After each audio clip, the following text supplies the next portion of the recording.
Mauye takpena o lenuga sone wonami lata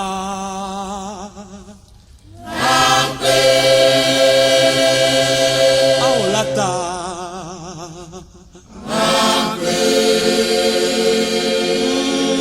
lata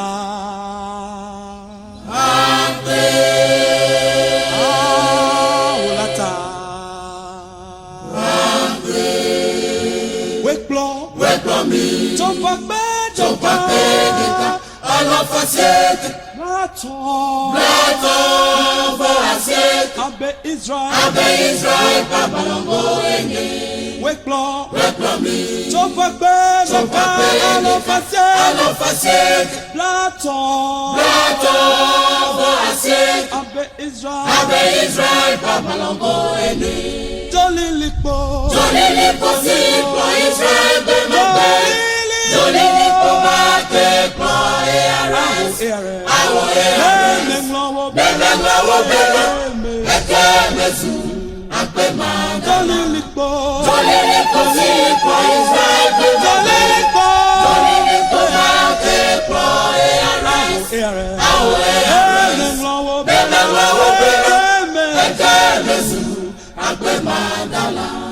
Ouve plave dodo ome Yameto Wame peti wame Onu vai Ouve plave dodo ome Yameto Wame peti wame Onu vai Mau Apena wo Mau Weka kuje bubu Mau Apena wo Mau Weka kuje bubu Mau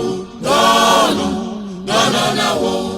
I respect le wo. Ale le peke to wo do miati.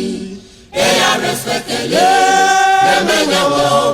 Ale le peke to wo do. Jolilipo si boy de mate.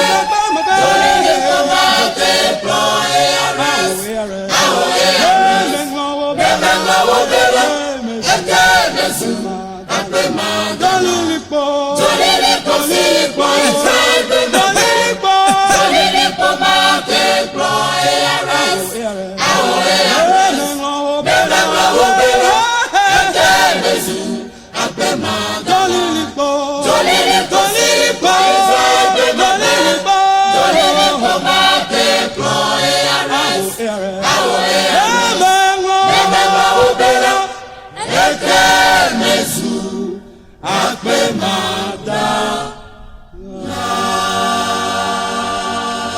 Hallelujah.